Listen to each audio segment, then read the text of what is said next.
Улаанбаатар хотын хамгийн их агаарын бохирдолтой цэг. Хүмүүс бол толгойд баян шүү гэж боддог. Үгүй энэ бол Сүхбаатар дүүргийн 9-р хороо Дүлгөө нуурын орчим байсан.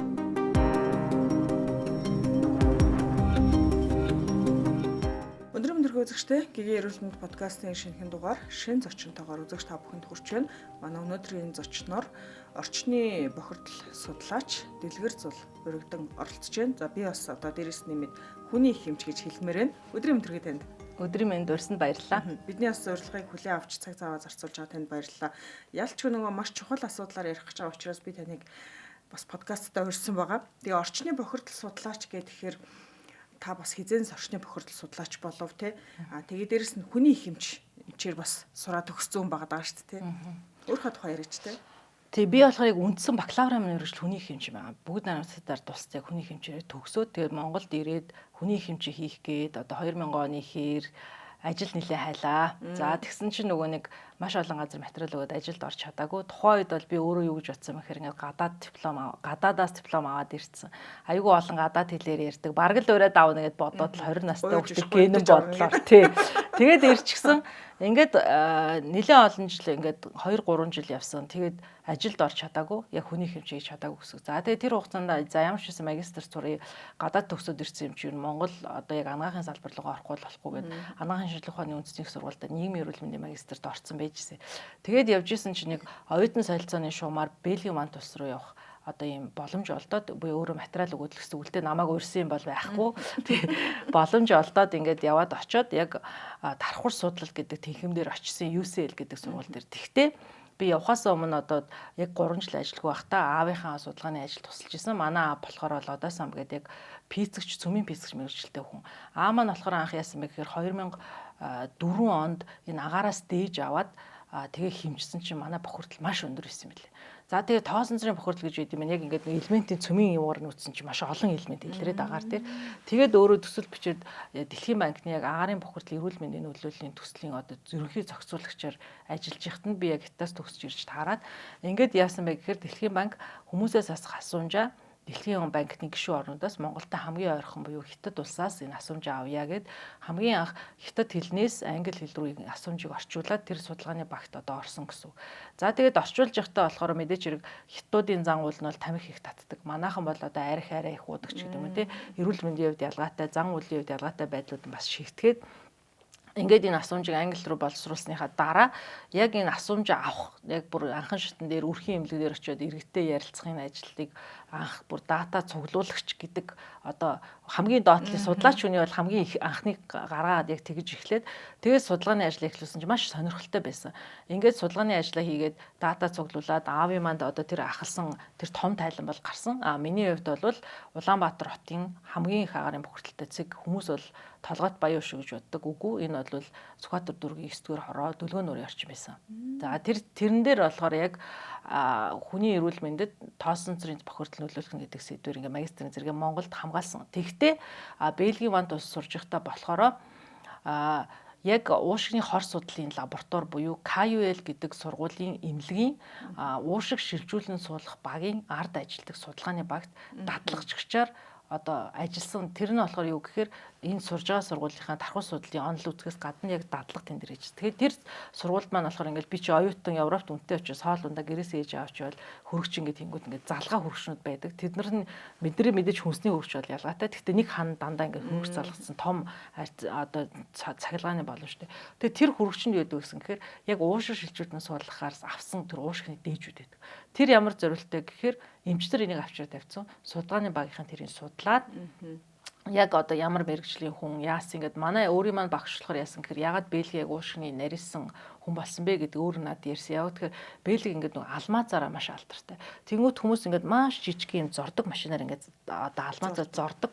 Тэнгүүт тэр нэгэд амьсгалаар нь ороод уушг руу нь ороод зүрх рүү нь ороод тэг хөвчлэн уушг нь ингээд шигдчихдэг. Тийм учраас Бельги яг тэг Антверп гэдэг хотод бол бүр онцгой манай багшийн бүр ингээд одоо хяналтанд байдаг хүмүүс одоо маш их байдаг. Тийм байсан. Тэгээд тэр багш маань болохоор тэр уушгнууд юм байдгаа гэдээ бүр ингээд жишээ уушгнууд ингээд үүдэн дээр тавьсан агаарын бохирдол янз бүрийн бохирдолтой уушгнууд гэдэг.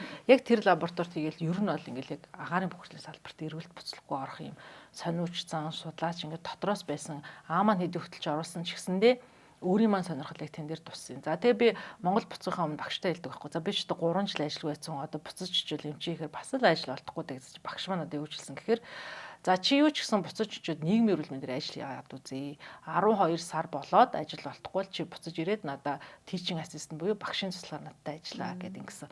Тэгээ тэр үед бол нэг юм ард маань асаалтаа танк байгаа юм шиг. Тэгээ та яагаад намайг тэгж байгаа юм бэ? Би чи ингээ хятад хэл дээр анагац зураад улсын шалгалт өгөө төгсөд би бүх цэл залуунасаа одоо тэр жилүүд маань ингээд эмчээ хийхгүй болохоор хоосон болсон юм санагдаад байна гэсэн чи үгүй шүү дээ. Хүн болгон ажил хийхэд мэрэгжил хийхэд зан характер аягүй чухал байдаг. Чиний өөрийн чинь зан характер бол ингээд тод ойлгомжтой ярьдаг, хүмүүсийг юм ухуулдаг тийм зан характер ч юм бол нийгмийн эрүүл мэнд хамгийн тохирноо. Чи үнэхээр нийгмийн эрүүл мэндээр л явах хэрэгтэй хүн. Тэрийг чи итэг буцаад чижээд эмчийн ажил хайхгүй чи нийгмийн эрүүл мэндийн ажил хаагаарай гэдээ явуулсан.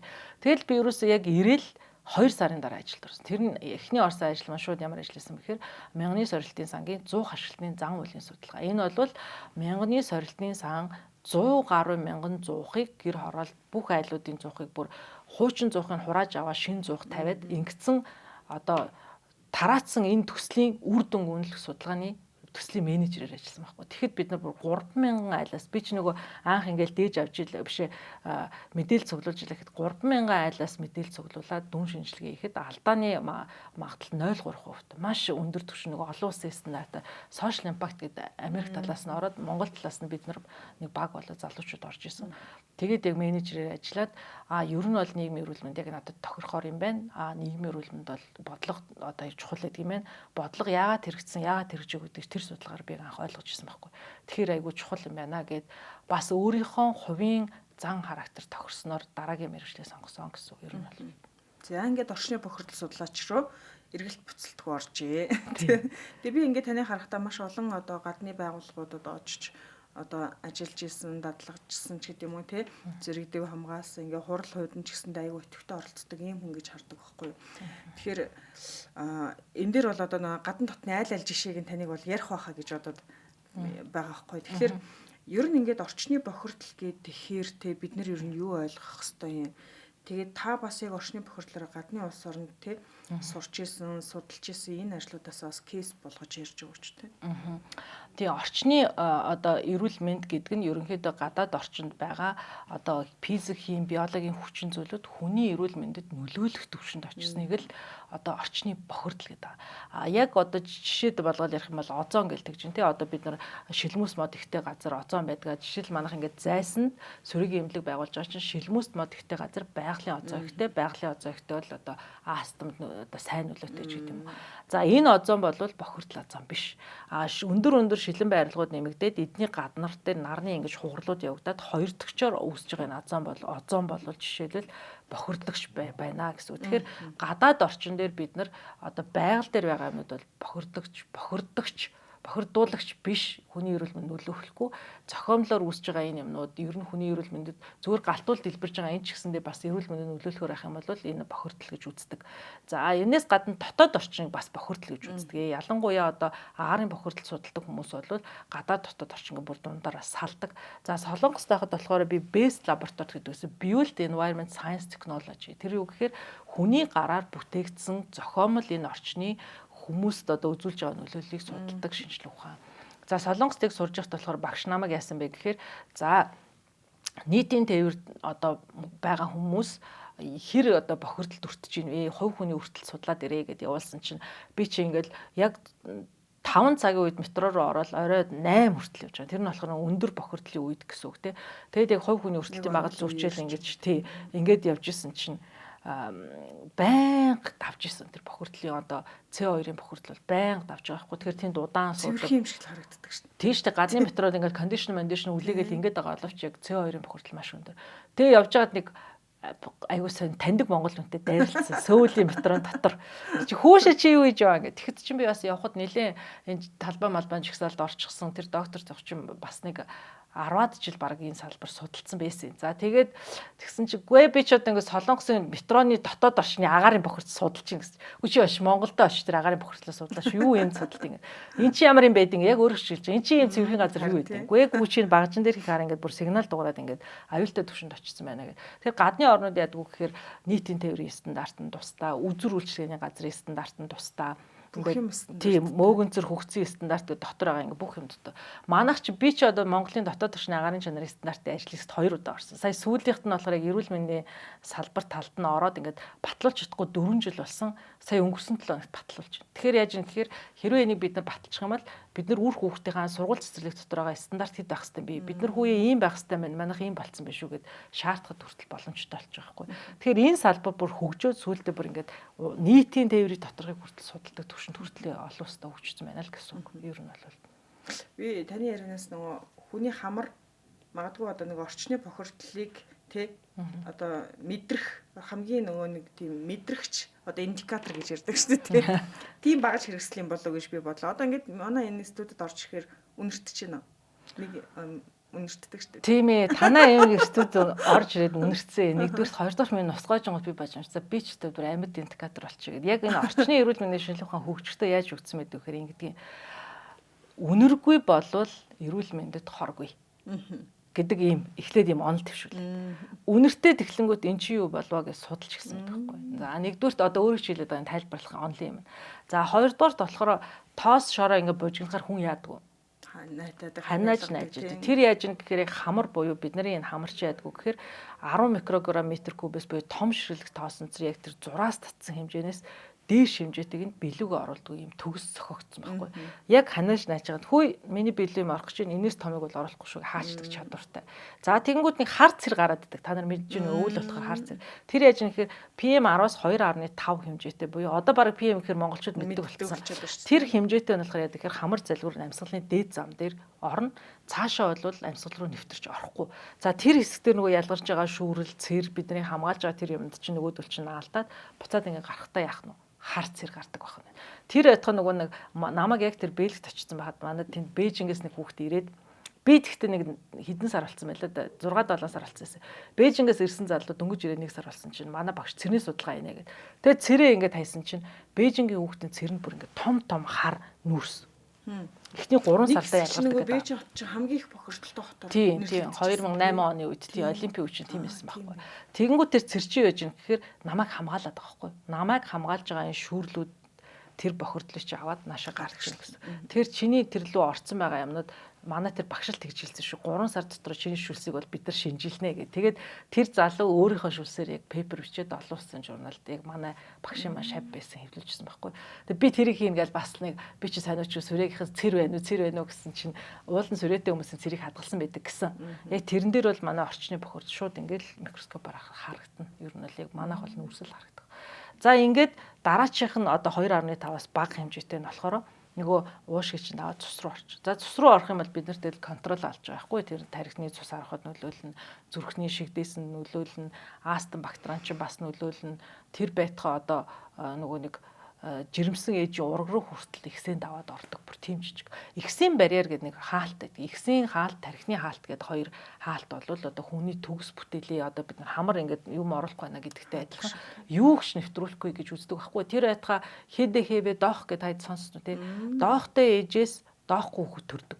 Тэр бол ерөөсөө тэр ихсийн барьерийг тэр доохын вирус давж чадахгүйгээр ураг руу орохгүй байгаа байхгүй. Тийм амар одоо маш сайн хамгаалт барьер хаалт. Гэтэл тоосон цэцэрлэг X талдаа 2023 онд хэвлэгдсэн X талдаа яг тоосон цэцрийн нарийн ширхэг тоосон цэцэр илэрсэн ураг талдаа илэрсэн гэсэн. Тэгэхээр тэрийг хүртэл давж орж байна. Тэгэхээр ерөөсөө тэр одоо бүх юмыг одоо оруулахгүй байх нэг одоо хамгаалах арга бол N95 гэдэг маск байгаа. Тэр нь бол яг маш нарийн ширхэгтэй тоосон цэцрийг 95% хүртэл шүү. Энэ амны алтыг нөгөө цар тахлын үеэр манай монголчууд маш сайн мэддэг болсон. Тийм шүү дээ нөгөө мөнгөний эрүүлэгээ мэддэг болсон шүү дээ. Тэр бол яг тэ ер нь бол лабораторийн өндөр түвшинд бол үнэтэй маш өндөрнүүд нь байдаг. Янз янз л байдаг. Ахуй хэрэглээнд бол дундаж үнэтэй гайгүй хямдхан дууг аваад хэрэглэхэд бол таныг хамгаалах уу гэвэл хамгаална. Жирэмсэн ээжүүд бол өвлийн уйлралд за хаврын шорон шуургатай үеүүдэд ч юм уу зүгээд өөрийгөө хамгаалах хэрэгтэй. Яагад бол жирэмсэлсний дараа эмэгтэй хүний цус 40% ихсдэг. Нөгөө ургаа тэжээхийн тулд. Тэгэхээр миний судсаар одоо ингээд 5 литр цус явж их юм бол жирэмсэн ээжийн судсаар 7 литр ч юм уу цус явах нь шүү. Тэгэхээр нөгөө 7 литр цусандаага хөвж байгаа юмнууд 5 литр цусандаага хөвж байгаа юмнууд чинь алинд нь илүү олон юм хөвөх үү? 7-д нь л илүү хөвөх гэдэг шүү. Тэгэхээр тийм байдаг.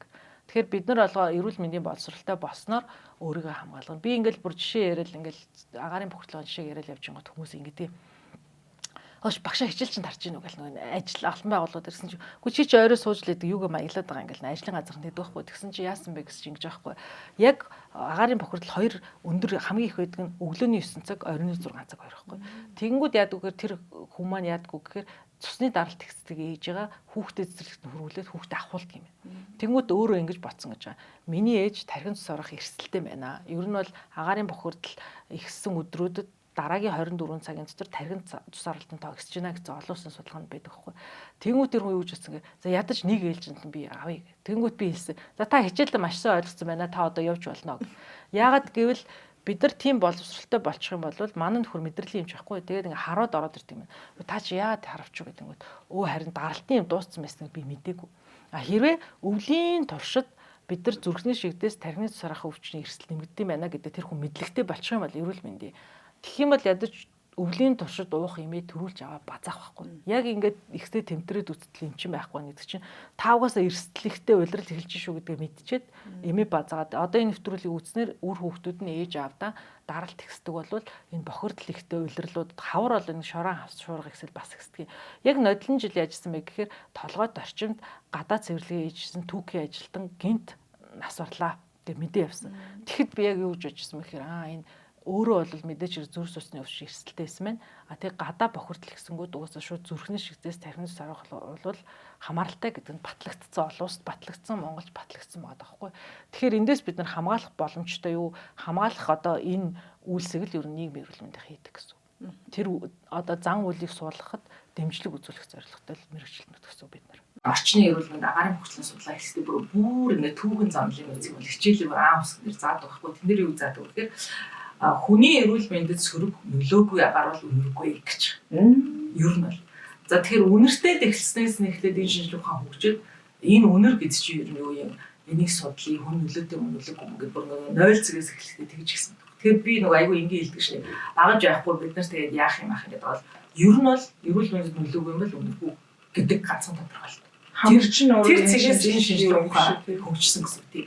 За дээрэс нь одоо тоос гэж сая ярьж штэ. Би бол нарийн шиг тоосон зэрэг хамгаалсан гэж ярьж байна. Тэгэхээр нөгөө нэг анх би өөрөө аягүй сонирч бол тэгээд PM10 PM2.5 гэдээ ялгаад гараад яагаад ингэж тийм болоо гэж бодоодсэн чи юу гэхээр PM10 буюу диаметр нь 10 микрограмм кубээс бага хэмжээтэй хамрын энэ нөгөө дотор үсийг давж цаашаа ордгоо. Тэрнээс томууд нь бид нар ханааш найзгасаа гаргачдаг. Тийм учраас эрүүл мэндийн ач холбогдолоор тэр тав тасалсан юм. Тэрнээс яг ингээ пицгч манай аав шиг хүмүүс бол ингээ томч байна, жижигч байна, олон байна гэж хаалгаа гаргацчих. Яг тэрийг тасалсан хүмүүс бол эрүүл мэндийн байхгүй. За 10-аас бага доош 2.5 хүртэл болохоор амьсгалын дээд зам. Энэ юу гэхээр уушгины хатгаа, бронхит, астма гэдэг өвчнүүдийг үүсгэх шалтгаан. За 2.5-аас бага болчихвол энэс доош буюу шууд цус руу ороод, суц руу ороод ингээ зүрх судасны өвчин, зүрхний шигдээс нөлөөлдөг. Тэгэхээр энэ нөгөө нэг байгалийн шинжилгээ ухаан одоо эрүүл мэндийн шинжилгээ ухаантай нэгдэж байгаа нэг жишээ. За нөгөө сая та олон улсын жишээгээд ярьсан чинь би бас олон газар сурч ирсэн л да. Джон Хопкинс ингээд 2014 онд очиж сурчдаг орчны эрүүл мэндийн техникийг орж ирсэн. Тэгэхэд бол яг л одоо миний яриад байгаа шинээр уушигны хагалгаа одоо ингээд судалдаг байлаа. Тэгээд 5 жилээр 19 онд би очсон чинь environment гэдэг байгаль орчин инженерчлэлийн техник гэдэг 6-аас техник ус баггүй 5 жил байна. Тэгээ би гайхаад хүү энэ яа гэм цэгэн болчихоо гэдгсэн. Джон Хопкинс гэдэг сургууль чинь яг нийгмийн эрүүл мэндийн сургууль болохоор дэлхийд топ ингээд тэр сургууль нь илүү чадвартай нэр хүндтэй болонгод инженерингийн сургууль дээр байсан environmental engineer гэдэг ангийнхныгаа буюу байгаль орчны инженерчлээ ингээд тийш навч нийлүүлээд тэгээ том тэмхэн болоод тэд нар юус яг гэдэг гинэ. Одоо та ярьж энд юу өнөрч байгаа л гэж би бодсон шүү дээ. Тэгмүүд за энэ одоо диоксид бүрийн байна гэдэг би орчны эрүүл мэндийн судлаач болгонгод энэ үнэнд ороод хажуудлага өрөөнд ороод за чи нэг диоксин бүрийн хэмждэг бааж гэдэг үг. Бүр тэгдэг. Одоо бүр дараагийн шат руугаа хуучин ингээд байгаль орчин эрүүл мэндээр нийлсэн байсан тий. Одоо байгаль орчин эрүүл мэндийн инженер шиг гурав болж байгаа. Тэгмэдээ тэр гурван хэлэнгүүтээ багжаа ингээд өөрсдөө зохиогоод хувь хүний өртөлтийн багж гэж би сайн ярьж штэ. Тэр шиг тэр багжаа шууд зохиолсон.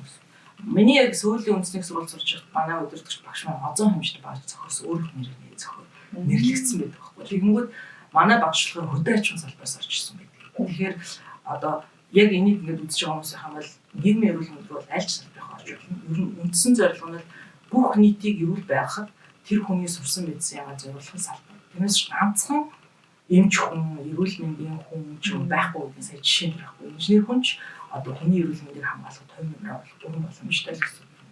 нөхцлөөр хамгийн их нэгтэршилтэйгээр нь Улаанбаатар хотод ярьж тий.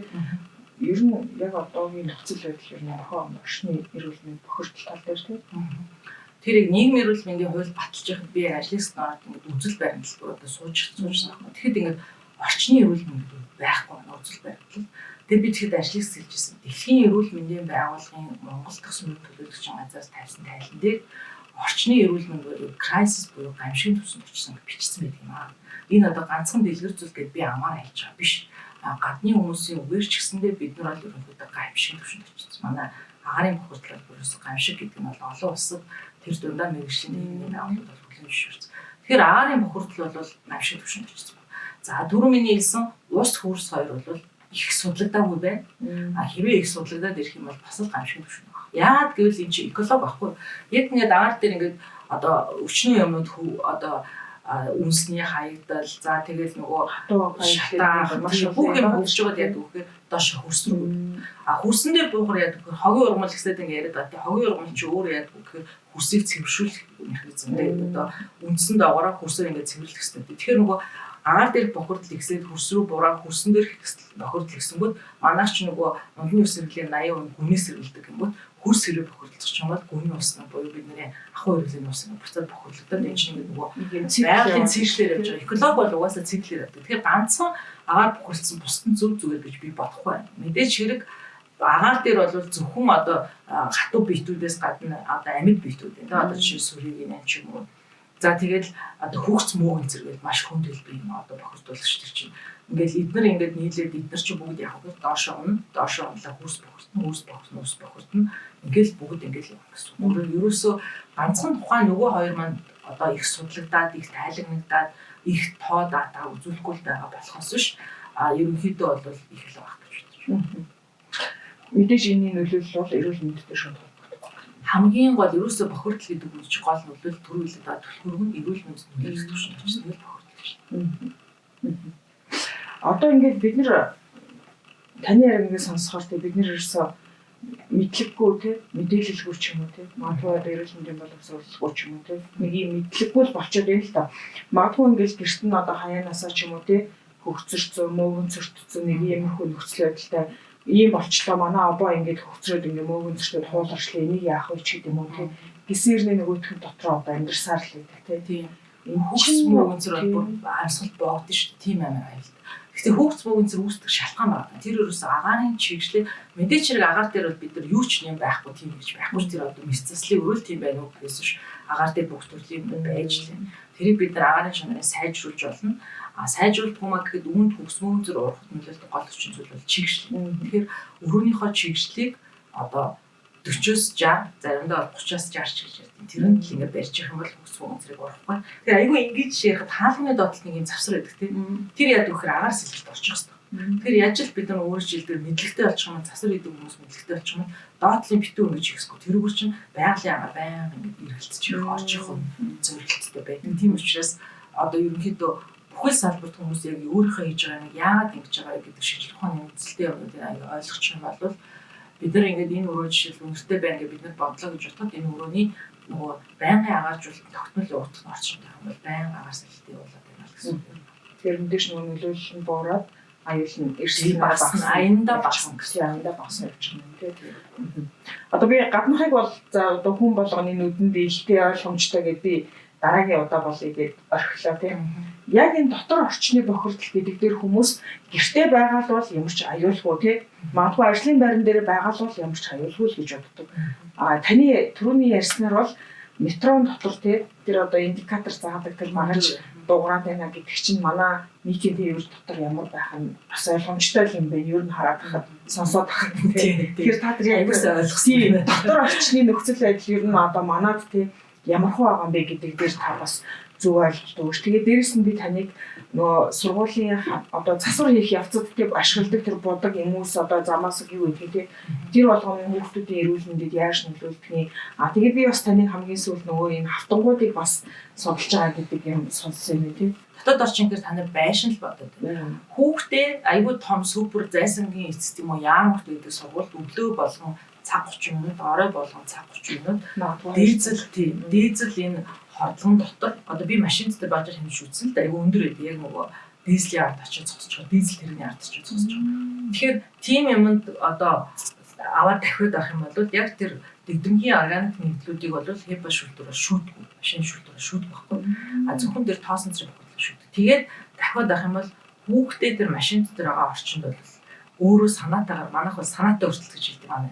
Мэдсээр байж ич тэрийг хүүхдээ тэм зөөгөөд аваад тэр хүүхдийн бүр дараагийн шатнд сэтгэн бодох чадвар хүртэл буурах бүр өндөр эрсдэлтэй шүү дээ. Манай энэ одоо түлшнүүд хэрвээ хард дуулах ихтэй түлш цаасан дээр орж иж байгаа айгүй байдаг гэсэн. Яг бодит амьдрал дээр хөрсний хард дуулах гэсэд байгаа гэж ярьдаг юм билээ. Тэгэхээр хөрсний хард дуулах гэж байна гэж juste түлшнээс аяж байгаа.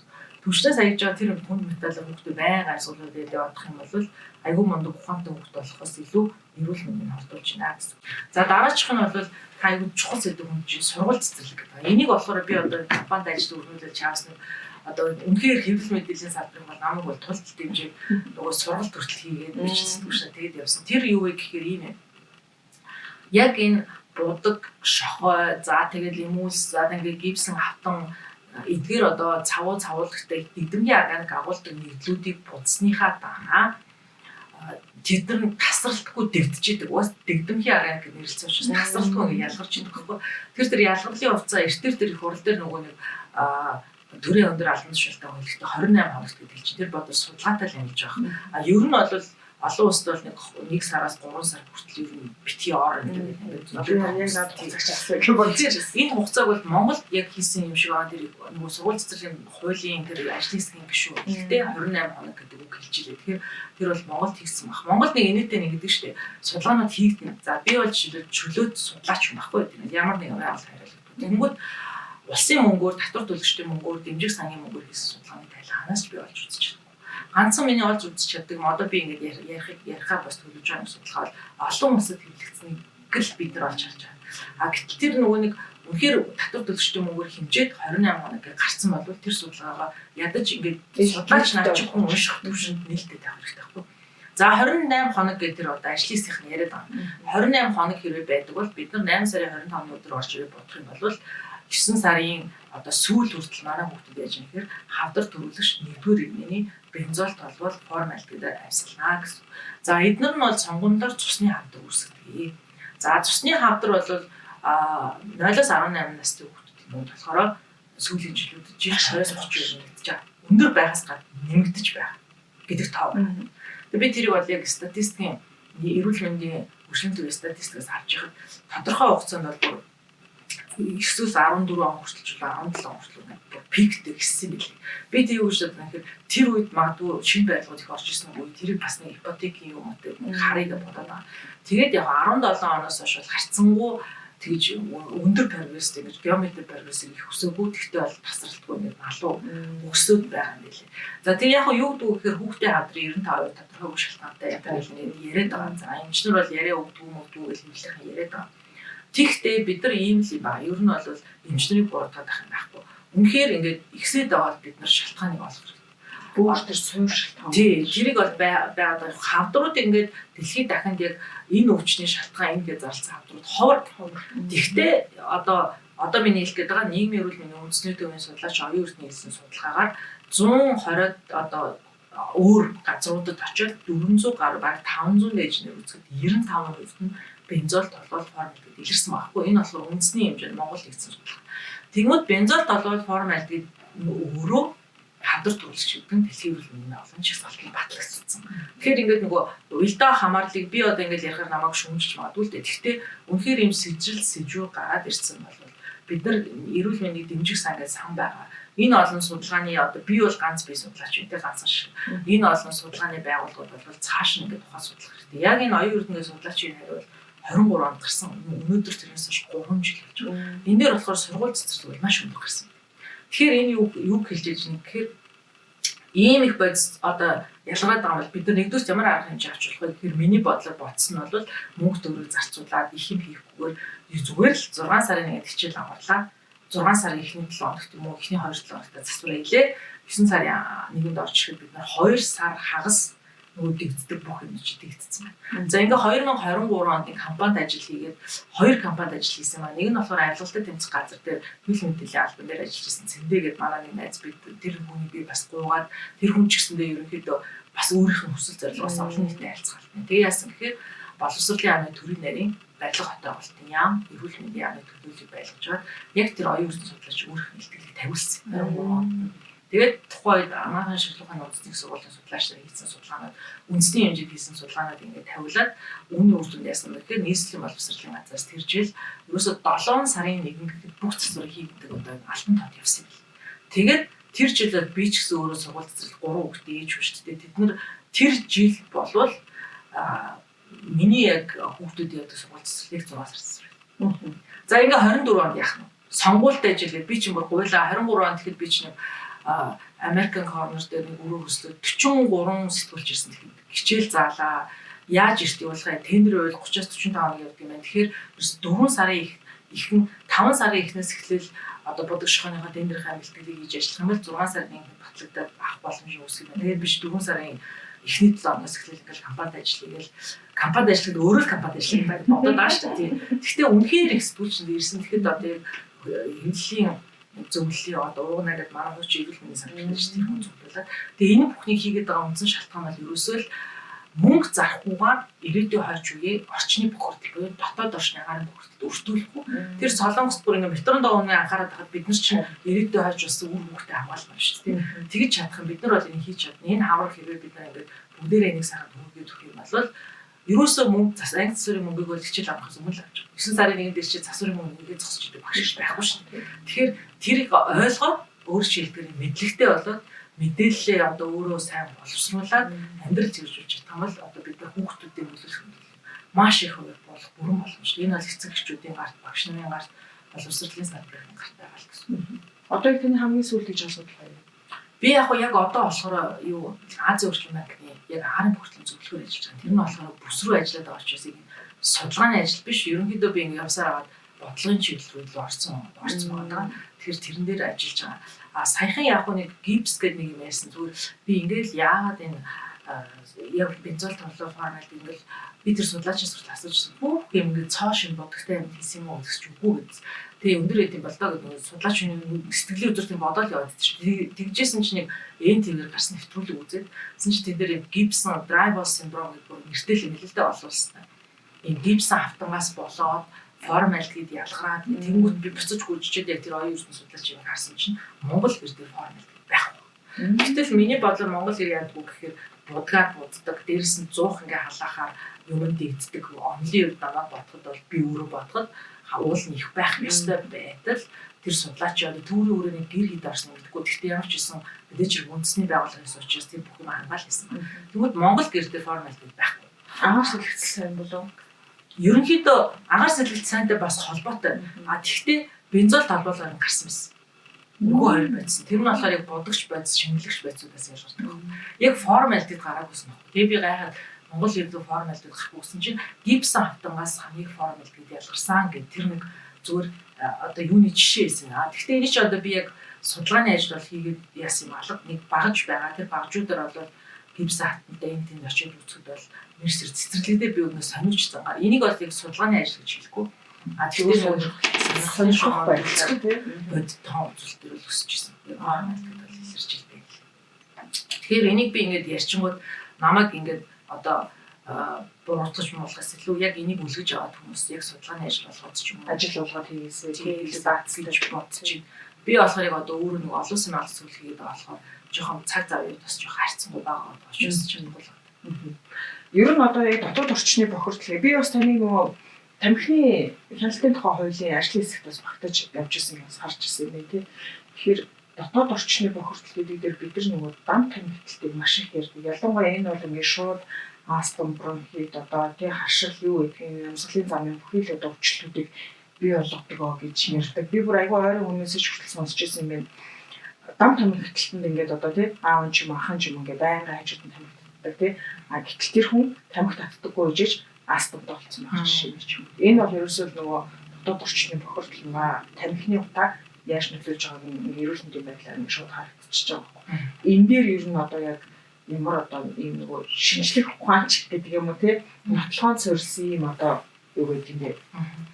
Одоо би саяжсэн сүүлийн үеийн бодлого руу ажиллаад байгаа гэдэг чинь тий ер нь бол нийгмийн эрүүл мэнд бүх нийтийн эрүүл мэндийг одоо маасаар хамгаалахад бол ус бодлогож болох юм байна. Ер нь тэрийг одоо би ойлгож байгаа хгүй агаар мөхөрлөл ирснээс хойш ойлгоод тэгээд тамхины хуулийн дээр болохоор яг миний барьж байгаа байр суурь бол дотоод орчинд бүх төрлийн тамхи бүтээгдэхүүн хорих. За яг дэлхийн эрүүл мэндийн байгууллагаас бол тамхи өөрөө агаарын бохирдол одоо тамхич гэсэн адилхан нөгөө яг уушгин ядарч нөлөөлж байна гарцсан байна. Тэгэхээр нөгөө нэг тамхин бүтээгдэхүүн гэдэг ангилалд одоогоор энэ цахилгаан тамхи гэдэг ороогүй байгаа. Ер нь бол тамхины одоо хяналтын тухай бол гол нь бүх төрлийн тамхи бүтээгдэхүүн татвар нэмэгдүүлнэ. Яг бол татвар нэмэгдчихээр нөгөө бага насны хүүхд худалдаж авах чадвар нь буурч байгаа. Дээрээс нь цахилгаан тамхин дээр болохоор тамхи бүтээгдэхүүн бүртгээд онцгой албан татвар буюу нөгөө нэг хүний бие цэрэн хөлөөтэй зүйлүүдэд тавьдаг арх тамхины татвар шиг энэ татваруудыг нэмж өгнө. Одоо бол тийм байхгүй зүгээр хүүхдийн модон чигтэй адилхан орж ирж байгаа байхгүй. Тэгснээр дахиад нөгөө үнэн өсөм дээрэс нь болохоор амт нөгөө нэг одоо жишээлбэл гүзээлзэгний ам орох цааны шиг тэр амтнуудыг орохоор бага насны хүүхд одоо татах болно гэсэн ийм зорилготой байна. За яагаад дотоод оршин татахгүй вэ гэхээр хүмүүс ингээд веб чи зүгээр үздэй гэж хурал дээр хоолнд ороход хажуудтай. Гэхдээ энэ бол яг орчны эрүүл мэнд судалдаг хүмүүсийн таны энэ дата чаана гэх хүмүүс судалдаг. Тэгвэл манай орчны эрүүл мэнд судалдаг хүмүүсийн сэтгүүлүүд дээр олон улсын сэтгүүлүүд дээр илүү хэлэгдэв та. Тэрнээс эмчнэрийн юм дээр хэлэгдэхгүй байхгүй. Тэрмүү тэрний үг гэхээр хүн зүгээр ингээд ярьж байгаа үедээ бид нар 200 ширхэг туслыг амнаасаа ингээд ялгуулж байна. Тэрмүүд веб татсан юм яадаг үлээдэг учраас нэгдүгээр одоо 2 метрээс цаашаа одоо хол өсрөх шүлсэн хол өсрөх. Хоёрдугаар найрлаганд нь байгаа шингэний төслүүд нь 1000 ширхэг гардаг. Энэ бол бүр ингээд орчны эрүүл мэндийн сэтгэл дээр олон улсад батлагтаад гарсан хийсэн судалгаа. Тэр төсөл дотор юу л бол юу вэ? Тэрэн дотор нөгөө никотин ч байна, бензол, толгой, формальдегид нэгдүүдээ. За сүүлийн үед вебын дотор нэмэгдэж шийдэж байгаа хими одоо зарим бүр мансруулах бодистой ч байхыг үүсэхгүй. Тэр бүх юм чинь 70% нь 70-80% агаарлал шууд сатгаж байгаа. Тэгээд миний нүдэнд ингээ харагдахгүй энэ аэросол гэж нэрлэдэг манай олон улсын нэрлэл. Тэр нь мэрэгжлийн нэрш. Тэр болохоор юу гэхээр агаар дээр хөвж байгаа туслууд гэсэн. Тэр туслын найрлагууд юу байхаас үл хамааран дараагийн өрөөнд орж ирсэн хүн тэрөөр шууд явсална гэсэн. Тэгэхээр энэ 20 одоо хуулийн бүр нэгдүгээр үндэслэлсэн шилаач шилтгааны нотолгоотой гэсэн зүйл очиж 1200 гардаг 1000 гарч ийн 2 2 м зарчдаг 4 м зарчиж байна. Тэгэхээр энэ одоо бүх төрлийн нам тамхитлын хүмүүсийн эрсдлийг нэмэгдүүлж байна гэсэн. За дээрэс нь Монголд бол ингээд нөгөө сургуулийн бага насны хүүхдүүдийн дунд тамхитлал ихсэд байгаа юм ингээд 5 хүний нэг татчих байсан бол 4 хүний нэг болж байгаа нь бол ийм болсон. Одоо вейпний импорт өмнөх жилүүтэй харьцуулбал 170 дахин гэсэн гэж. Одоо тэр ажлын хэсэгт гайлах юм байна. 170 дахин гэсэн чинь гэдэг чинь ерөөсөө залуучууд илүү их татаад байгаа юм чинь тийм. Тэгэхээр нөгөө нэг анги дотор ингээд татчихлаа энэ сууж байгаа амигтай бас болчихно гэсэн.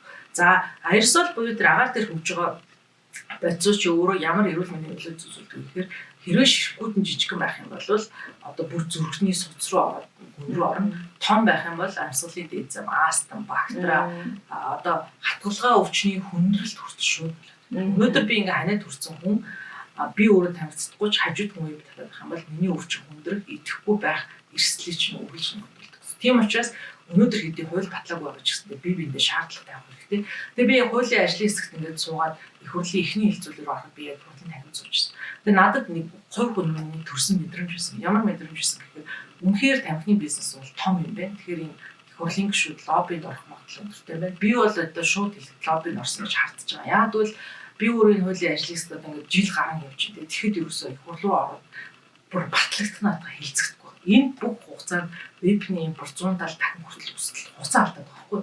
Тэгэнгүүт энэ хэмжээ ерөөл нөгөө бага насны хүмүүс одоо хүмүүс хэмжээ ороод байна гэсэн. Тэгээд яасан гэхээр за ажлын хэсгтээс ингээ хараад байж байгаа амар харамсалтай санагдаад дип бичсэн дээр гарын зурах юм эхлэмсэн. Тэн дээр юу гэхээр хэрэг 100,000 та хүрчих юм бол их хурлаар хэлцэх одоо дип бичсэн ч гол зорилготой шүү дээ. Энэ 100,000 оршин. Тэгэхээр тийм юмаа зурж одоо иргэдийнхаа буюу ирээдүйнхаа одоо эрүүл мэндэд хөрөнгө оруулаач гэж танай нэвтрүүлэх хүмүүст одоо уриалмаар байна. Энэ бол одоо судлаач хүний хувьд, ээж хүний хувьд, яг ажлын хэсэгт одоо байсан хүний хувьд ч гэдэг юм уу зайлшгүй хийхгүй бол болохгүй. Одоо ийм алхам тэгээ одоо 4 сарын сүүлээр 5 сарын ихээр нь дуусах юм байна. Тэгээ 100,000 хүрчих юм бол шууд орно. Ядаж хилцээд энэ батлагдчих юм бол нөгөө нэг бага насны хүүхдүүдийн дурлаад байгаа амт бол шууд харагдах. Бусад төрлийн одоо никотины тамхины амттай ч юм уу тэд нар бол одоогийн хуулийн юм дээр бол орохоор байна. Тэрс бол вебийг тас орох гэдэг маяг буруу ойлголоо. Тэгээ би бол яг лоббиг давж чадах юм бол арт түмний хүч одоо бид нар хүчээ нэгтгэхэд гарын үсгийг зурж чадах юм бол нэрүүдээ бол бид нар өөрсдөө л хувь нэмрээ оруулаад төр зэсгтэйгээ тэр гişүүдийг хараа суугаад ямар ч үндэслэл байхгүй мэн гэж би одоо мэдрэмжээ ингээд аюу бодож байгаа энийг хэлсэн байна. Тэгэхээр яг мэдээж нэг тамхи ер нь альч төрөлийнх нь гэж ярихаар болчлоо. Одоо тийшээ тийм нөгөө цахилгаан юу болчихж байгаа учраас альч төрөл нь ялгаа ахгүй хүний эрүүл мэндэд одоо нөгөө хор сөрөглөлөө үзүүлж байна. Тэгээ мэдээж энэс сэргийлэхийн тулд энэ хууль бас одоо цаг алдалгүй батлагдах нь чухал байгаа гэдэг. Тийм болохоор бас манай орчны бохирдол судлаач манаас ингэж одоо амжилтын хичээгүүлэн одоо энэ ойлголтыг бас өгч байгаа шүү. За мэдээж одоо бид нэр орчны бохирдол гэдээ ярихлаа ингээд бүхий л юм орчоод байна. Тийм тэгэхээр таны ярьснаар бол бид нэр ер нь ямар гаргалгаа шийдэл ээжээж бид нэр хэдэн жилийн дараа энэ орчны бохирдол гэж юмнаас тэ салах хэрэгтэй болоо бид нар ногоон байгууламж гэдээ яриад идэг. Гэтэл нөгөө ногоон байгууламж маань бас юм нөхцөл байлтаагүй лээ тийм. Хизээ ер нь одоо энэ асуудлаас ер нь одоо салах боломжтой бол орчны бохирдлыг өөрчлөх боломжтой юу? Боломжтой. Хэн өөрчлөх вэ гэхээр тэр орчинд оролцож байгаа хүмүүсийн нөлөөлөл. Тэр хүмүүс нөлөөллөө ингээд эхлүүлэхийн тулд тэр хүмүүст итгэл үнэмшил хэрэгтэй. Итгэл үнэмшлэр юугаар төрөх вэ гэхээр шинжлэх ухаанд суурьтай итгэл үнэмшил төрүүлж ийж тэр нь одоо өөрчлөгдөд явдаг юм. Угаасаа нийгмийн эрүүл мэндийн шинжлэх ухаанаар зан үйл ингээд дадал өөрчлөгдөх нь бол доотлолтой 8-7 хоног болдгоо гэж үздэг байхгүй. Тэгэхээр тэр 8-7 хоногийн хугацаанд тасралтгүй телевизээр ажгаар ярьд юм уу, хорон дарга ярьд юм уу. Галаа ингээд бидний яг тэр судалгаал 100 одоо 100-ны татаас өгснөөс яг жилийн дараа буюу дараагийн өвлөн тэр судалгааг хийхдээ хүмүүс аль хэзээ одоо хуучнараа магадгүй эхний жилд тэд нар зөв төссөн байж магадгүй. Хоёр дахь жилээс эхлээл нөгөө нэг төлдөг горим нь өөрчлөгдөв. Тэгээд лабораторид 80 хэдэн хувийн одоо бууралт үзүүлж исэн чинь яг амьдрал дээр 50 хэдэн болоо буурчих. Тэр 30 хэдэн хувийн одоо ялгаа бол ерөөсөө хэрвээ бид нар эргэдэг зүуд. Яг тэр одоо судалгаа гарсны дараа оюун сайд тухайд байгаль орчны сайд агаад алтан уяг сайд ерөнхий сайд агаад ингээд бүр 600-ын заалнаас галт төлөхийг заажсэн. Тэр яасан бэ гэхээр мянганы сорилтын сангийн тэр тайлан гараад ерөөсөө ихэнх хүмүүс буруу төлөөд ихэнх 80% ч өндөр шүү дээ. 80% буруу төлөөд байгаа учраас энийг өөрчлөё гэдэг. Тэгээд бүр ерөнхий сайд маань хийжсэн байхгүй. Тэгээ энэ бол ерөөсөө бодлогын өөрчлөлтөд иргэдийн оролцоо ямар их нөлөөтэй гэдгийг шууд харуулсан гэсэн. Орчны бохирдолтой холбоотой маш том одоо ойлголтыг бидэнд бас өгч байна. Эндээс бас нөгөө ярилцлага үзэж байгаа, сонсож байгаа хүмүүс маань ч гэсэн айгүй тийм зэгцтэй, зөв ойлголттой болж байгаа гэдэгт итгэлтэй байна. Яг одоо хаврын улиралд нөгөө дэгддэг нэг юм халдвар төвчнүүд байдаг шүү дээ. Энэ ер нь одоо яг юунаас болж үүсдэггүй те бид нар одоо яг юун дээр анхаарах ёстой вэ? Яг одоо нөгөө одоо цаг дээр ярих юм бол те одоо ингээд юм хөлтгөө болчлоо. Өвөл болоо ингээд хайсан шүлс одоо нус цэр юу гэдэг те нэг юм хөлдөөд нэг юм хатуу төлөв шилжээд гიშгсэн ч гэсэн ядаж нэг уланд наалда заваараа тахгүй. Одоо бол ингээд бүр муухай юм ярьж байгаа тэгэхээр одоо уучлаарай. Гэхдээ яг нөхцөл байдал юм бий. Одоо бид нэр эндээс ямар одоо өвчин халдвар одоо тий юу гэдгийг тийм юм авах эрсдэл бий болчиход байна. Хаврын улиралд бол угаасаа гидсний халдварууд нэмэгдэг. Ягаад тэгэхээр нөгөө нэг саяхан тань хэлсэн өвлжин бохирлогдсон нөгөө цас чинь хайлаад хөрсөөр шинж байгаа. Дээрэс нь одоо нохой манайх шиг ингээл тижээр амт тэгтэй мал амтны өтгөн ялгас ганцхан хүнийг гэлтгүү өтгөн ялгацсаар бохирлогдоод нөгөө янзан бүрийн янгууд гидсний халдварууд хөрсөнд ингээд байжгаад за тэгээ бороо орж дээрэс нь цас хайлж ин ингээд усаараа дамжаад ингээд одоо нэвчиж чинь гэсэн үг тий. Тэгэхээр яг нэг би бас GGI гэдэг нэг байгууллага олон байгууллагаас ажилласан. GGI гэдэг байгууллага тандал цэг эмэн гэдэг нэг пэйж нээсэн. Тэр яадаг вэ гэхээр яг ингээд одоо гидсний халдварууд гарч байгаа цэгүүдийг бүр газрын зураг дээр үзүүлээд одоо тэр нянгийн бохирдол манайх ч нэг хуучин мэрэгжлийн ялт одоо татан буугдсан ч гэсэндээ ингээд лабораториуд нь байж идэг штэ тэр лабораторийн дээж авангууд энэ цэгүүдээр нянгийн бохирдолтой гэдэг газрын зураг дээр гараад ирдэг байхгүй. Тэгэнгүүт тэрэн дээр ингээд газрын зураг дээр тандалт цэг юм ингээд байгаа. Тэгэнгүүт тэрэн дээр ингээд ороод харангууд өмнө говь аймгийн тэр суманд хөрсний бохирдлын өндөр байгаа юм чи гидсний халдвар гэсэн яна гэдэг эмчнэр яах вэ гэхээр сургууль цэцэрлэгээ яваад гар угаах хичээл заах тэр одоо дадлуудыг гараа угаад сургалт мэдээлэл өгөх нь шүү дээ. Гар угаахтай холбоотой гараа одоо зөв угаахгүй байсантай холбоотой гидсний халдварын одоо өвчлөл 40% гэсэн гэж. Хэрвээ тэр гараасаа угаацсан бол тэр 40% бол огт гарахгүй байх боломжтой.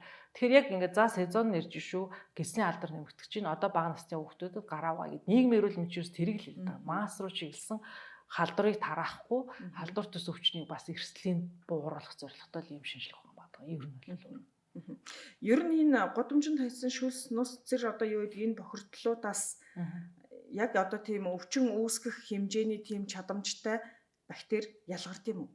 Яг би яг энийг ингээд бас сониуч зангаараа яагаад яасан бэ гэхээр сүрээгийн юм байгаа байхгүй. Сүрээгийн юм бол хасах 16 градус 40 хүртэл хоног тэсвэртэй.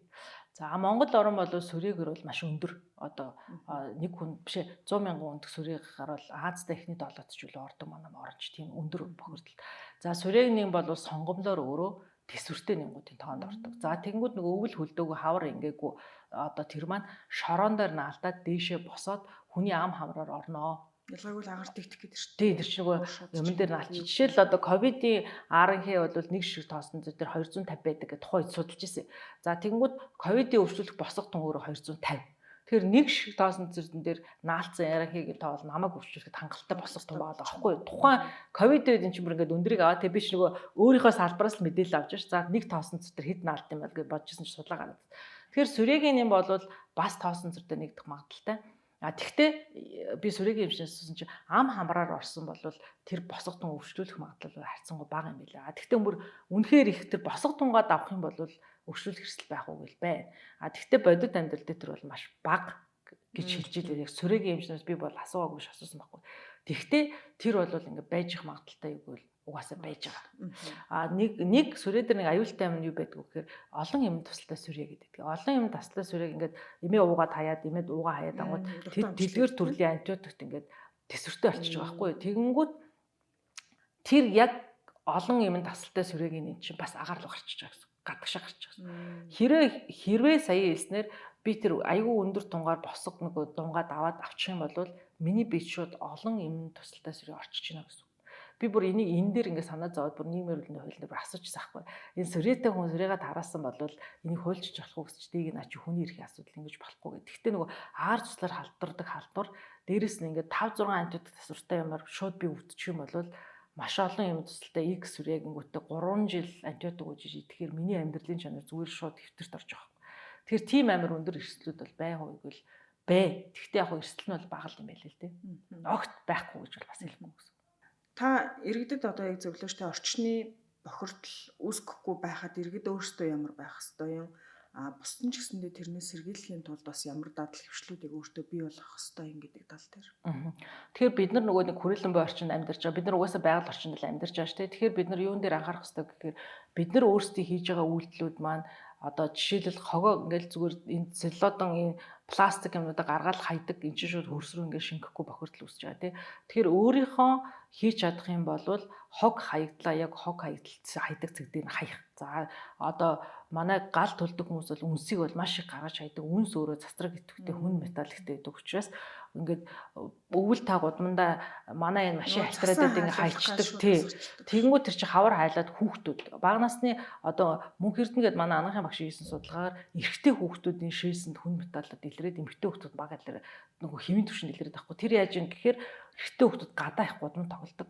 Тэгэнгүүт нөгөө нэг үнс буюу хаягдал. Тэгэхээр юу гэж гэхээр хайж байгаа бүх юмаа хаях хөстэй цэгдэн зөв одоо хорвоодл хийгээр тараахгүйгээр яг хогийн савндаа хийгээд машиндаа ачуулаад хаях нэг номын хамгийн чухал. Өөрөө халдвар авахгүй, өөрөө өвдөхгүй байя гэж үзэх юм бол орчны бохирдлоос бол ерөөсөө шууд юугаар ордог вэ гэдгийг хэлчихэ тий.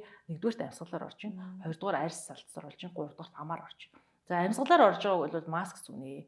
Би нөгөө нэг амар Улаанбаатар хотор их үер орсны маргааш өдрөө дандаа N95 зүдэг байхгүй. Яа тэгвэл нөгөө амар баастаа шийдсэн сая миний хэлээд байгаа миний айц сүрээд байгаа тэр антибиотик зүсвэртэй янгууд чинь ингээд хөрсөн дээр их хэмжээгээр шорон манах шорон шурга бид нар юу босготон байтгаал нүдгүй шигдэг үстэй. Тэрийг бид нар амьсгалчих юм бол за нянгуу байсан ч гэсэн би заавал хүний баасны ширхэг амьсгалмааргүй л байхгүй ер нь бол тэ нянтаач бай нянгууч бай. За маск зүүж хамгаалж болж байна. За энэ бол амьсгалын зам агуулж байна те. Арьс салст нь сая миний хэлсэн тэр хүүхдүүд байгаа байхгүй. Гадаа ингээд тоглоод шорон дээр их байгаад одоо мал хуу ирэхэд хүмүүс шархалцсан бол тэр бол шууд орно тий. Тэр арьс салстаа хамгаалах хэрэгтэй. 3 дугаарт одоо амаар гэж хэлсэн түрүүн бол онцгой анхаарах хэрэгтэй юм бол ерөөсө гарын ариун цэвэр. Ерөөсө гарыг л тогтмол 0 орсны дараа хоол идэхийн өмнө бохирлогдсон үед би одоо ингээд өндөр гоё офисуудаар маш олон жил ажилласан. Тэгэхэд ерөөсөө 0-д орчих гараа угаадаг эмэгтэйчүүд өөр 100-ны 10-20% л. Ерөөсө шууд ингээл том олон ингээл зэрэгцээ нойлууд тий. Тэгэхээр манайх ерөөсө ах энэ төр гар угаах гэдэг дадал бол үнэхээр муу юм байлээ. Тэрийг бол ерөөсө ямар ч юмнаас хамгаалах өөрөө чи бүр ганцхан халдвар төвчнөөс үл барам тий. Бүх юмнаас хамгаалах зүгээр хараад бодоход заавал халдвар төвчмөс хүнд металлын хордлоготой юм та чи барьсан байлаа гэж бодоход очоод гараа очоод чи усаар яваад гэж байна. Тэгэхээр гараа тогтмол угааж сурах нь бол хамгийн чухал гэсэн. Арьс бүрэн бүтэн байх гэдгийг хамгийн сүүлд нэг гэмтлийн эмнэлгийн эмчээс яриа авахтаа сонсч ирсэн юм байна. Одоо нөгөө ялангуяа бид нэг гадны кинонд дээрс маш их хардаг. Гараа зуссан бол ингээд бөөн сүр болоо тий. Ариутгаал нөгөө лент наагаал ингээд ариутгаал ингээд цэвэрлээд идэг. Бид нар одоо тэрийг бол ямар сүртэй юм бэ л гэж хардаг. Гэтэл манад болсон чинь яг тийм одоо шарханд хүндрээд одоо идэлээд буглаад тий бүр эргэтнээ тайруулах хэмжээнд хүртэл очсон ийм аюултай нөхцөл байдал гэмтлийн эмнэлэгтэр хүртэл бүртгэгдэж байгаа юм билээ. Агаар дээр хөвж байгаа нөгөө мөөгөнцөр хөвд тэгэл нян тэд нар ч н очиж суучих гэсэн. Арсны замаар гэсэн. Би яг энийг яг орчны бохирдолтой холбоотой сүүлийн жилүүдэд ийм тохиолдол их байгаа гэдгийг яг сонсч ирсэн байна чийсэн. Баярлалаа ингээд бидэнд бас нөгөө орчны бохирдол гэдэг чинь өөрөө яг юу юм бэ? Бид нарт юунаас одоо ингээд бохирдол авч те эрүүл мэндийн эрсдэлд оруулах нөхцөл боломж бүрдээд байгаа юм бэ гэдэг дээр маш зөв одоо шинжлэх ухаанд нотлохонд суурилсан баримттай юм мэдээлэл өгсөн танд бас үнэхээр их баярлалаа. За урьж оролцуулалт баярлалаа. Та нарт амжилт хүсье. Баярлалаа. За бидний энэ удаагийн подкастын зочноор орчны бохирдол судлаач мөн хүний их эмч Дэлгэр Зул оролцлоо. Бидэнд бас одоо орчны бохирдолтой холбоотой яг одоо өнөө цагт бид нэр одоо бас өөртөө яаж одоо хамгаалж сэргийлэх вэ гэдэг дээр бас зүйтэй мэдээлэл өглөө. Ингээд бидний ярилцлага үзэгч та бүхэн таалагдсан бол магадгүй хэрэгтэй хэнийг нь хүргэхийг зорж байгаа бол подкастаар шеэрлээрээ бусдтайгаа хуваалцаарай. Ингээ гэгээ эрүүл мэнд подкастын энэ удаагийн дугаар энэ хүрээд өндөрлөж байна. Дараагийн дугаараар шинэхэн зочинтой эргээд уулзъя.